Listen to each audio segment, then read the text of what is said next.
Солнце на острове никогда не щадило тех, кто привык прятаться. Оно заливало узкие каменистые тропы, раскаляло крыши редких трейлеров и превращало морскую гладь в слепящее зеркало, от которого слезились глаза. Мужчина, привыкший к простой размеренной жизни на побережье, ценил это одиночество и дикость природы.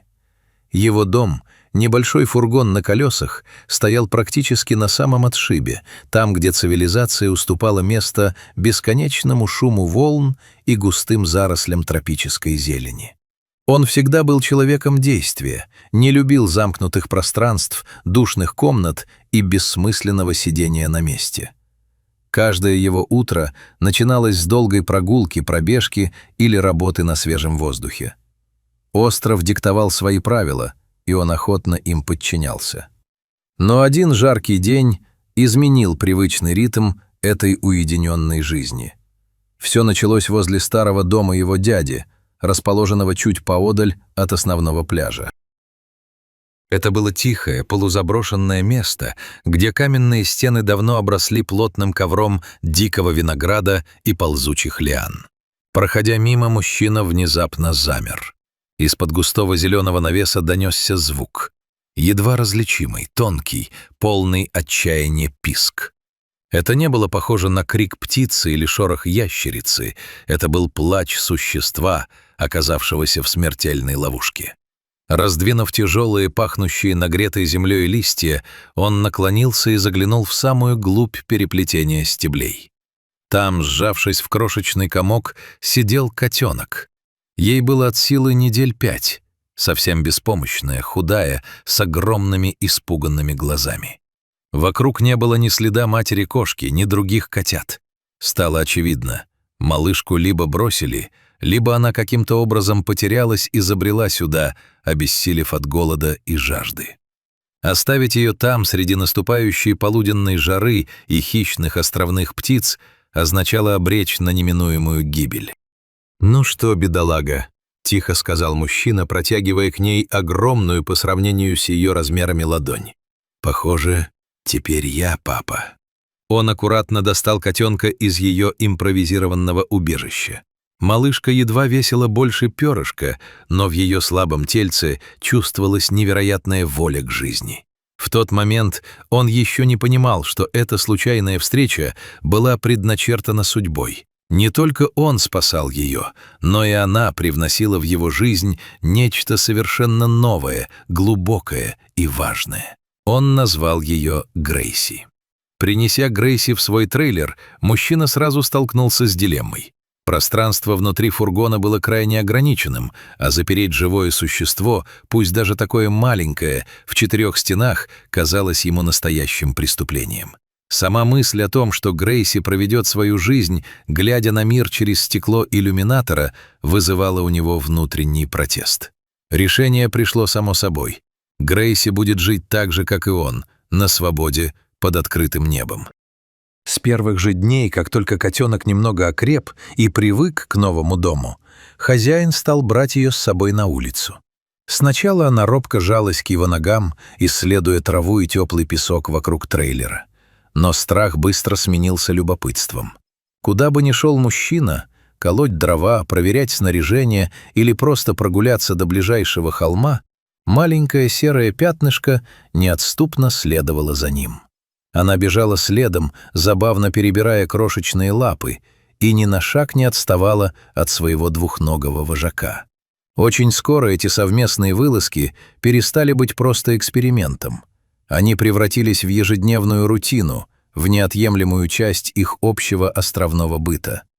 Грейси росла не домашней изнеженной кошкой, а настоящим исследователем. Она училась понимать язык ветра, шорох сухой травы и, что самое удивительное для ее вида, язык океана. Настоящее испытание их дружбы произошло на пляже. Большинство кошек при виде водной глади, а уж тем более при первом звуке разбивающейся о берег волны, впадают в панику, застывают от ужаса или со всех ног мчатся в противоположную сторону. Вода для них — враждебная, непредсказуемая стихия. Но Грейси была соткана из другого теста. В один из дней мужчина решил подойти ближе к кромке прибоя. Он ожидал, что котенок, как обычно, останется на сухом, безопасном песке и будет наблюдать за ним издалека. Но когда он обернулся, то увидел, что Грейси бежит прямо за ним, забавно вздымая лапками песчинки. Она подошла к самому краю, где песок становился темным и влажным. Мужчина сделал шаг в воду. Грейси, не колеблясь ни секунды, последовала за ним. Первая небольшая волна мягко окатила ее лапы, но кошка даже не вздрогнула. Она просто отряхнулась и продолжила идти рядом с ним, словно прогулка по воде в компании человека была самым естественным делом на свете. «Давай, Грейси, давай! У тебя отлично получается! Хорошая девочка!» — подбадривал ее хозяин, не веря своим глазам и вовсю смеясь от удивления. Грейси заходила все глубже, пока вода не начинала доходить ей до груди. Она плыла рядом, ориентируясь на его голос и движение. В ее глазах не было и тени того кошачьего страха перед водой, о котором пишут в книгах. Было лишь безграничное доверие к человеку, который спас ее из виноградных лоз. Она знала, пока он рядом, с ней ничего не случится. Эта кошка решительно отказалась вести себя, как обычное домашнее животное. Купание в океане – затея веселая, но островной ветер после соленой воды может быть коварен. Мужчина понимал это, поэтому разработал для своей необычной питомицы целый спа-ритуал, к которому Грейси быстро привыкла. Каждый раз перед выходом на пляж он оставлял большую бутылку с пресной водой на самом солнцепёке, чтобы к их возвращению она стала приятной, почти горячей. Едва они выходили из морской пены на сушу, Грейси уже точно знала, что делать. Она целенаправленно бежала к расстеленному на песке сухому полотенцу и усаживалась на него, ожидая своей порции заботы. Мужчина аккуратно поливал ее теплой пресной водой из бутылки, смывая едкую морскую соль с ее густой шерстки. Грейси в этот момент замирала, закрывала глаза и полностью расслаблялась, подставляя под струи то один бок, то другой. Затем наступала очередь сушки.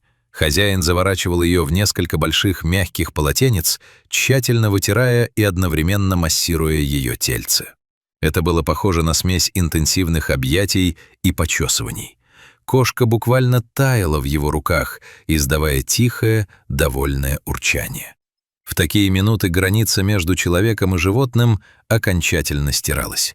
Это не было просто заботой хозяина о питомце. Это было проявлением глубокой связи между членами одной маленькой, но очень дружной семьи. Жизнь Грейси превратилась в череду удивительных открытий. В любое свободное время мужчина собирал вещи и отправлялся с ней на побережье. Грейси обожала устраивать забеги вдоль береговой линии, соревнуясь в скорости со своим хозяином. Ее серый силуэт молнией проносился по белому песку, едва касаясь земли. Но пляж был не единственной ее страстью. Островные леса, подступающие к самой воде, манили ее своей таинственностью. Грейси оказалась великолепной альпинисткой. Она с легкостью взбиралась на искривленные ветром деревья, прыгала по камням и выслеживала в траве все, что имело неосторожность шевелиться. Чтобы как-то разнообразить их игры, хозяин купил маленькое мягкое фрисби. Он и представить не мог, какой восторг эта игрушка вызовет у кошки. Стоило ему запустить яркий диск в воздух, как Грейси срывалась с места, совершала невероятные пируэты в прыжке и пыталась поймать его прямо на лету. Хорошая девочка. То и дело раздавалось над пустынным пляжем, прерывая лишь шум прибоя.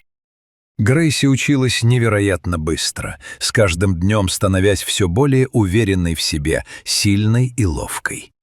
Они вместе совершали долгие пешие походы, например, поднимались по извилистым каменистым тропам на вершину Рамс-Хэт, откуда открывался захватывающий вид на бескрайний синий океан.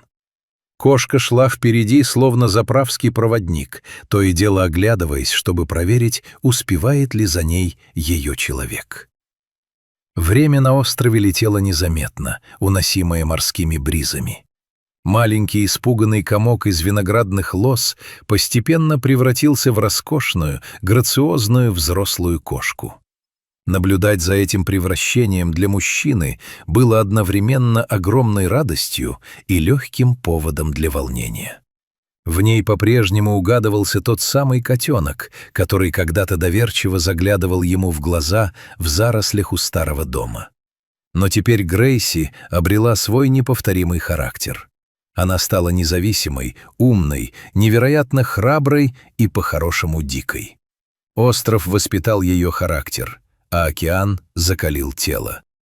Однако, несмотря на всю свою независимость и дикую натуру, она оставалась безгранично преданной своему спасителю. Ее привязанность к нему была абсолютной. Когда мужчина оглядывается назад, на тот день, когда он впервые услышал ее писк под листьями винограда, он понимает, что его жизнь разделилась на «до» и «после».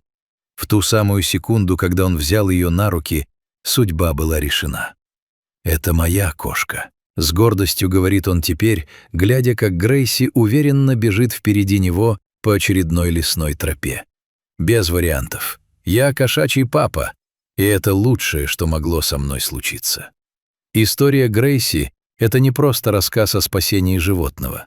Это история о том, как два одиночества нашли друг друга на затерянном в океане острове, чтобы вместе бегать по волнам, ловить фрисби на закате и доказывать всему миру, что настоящая дружба не знает границ и правил.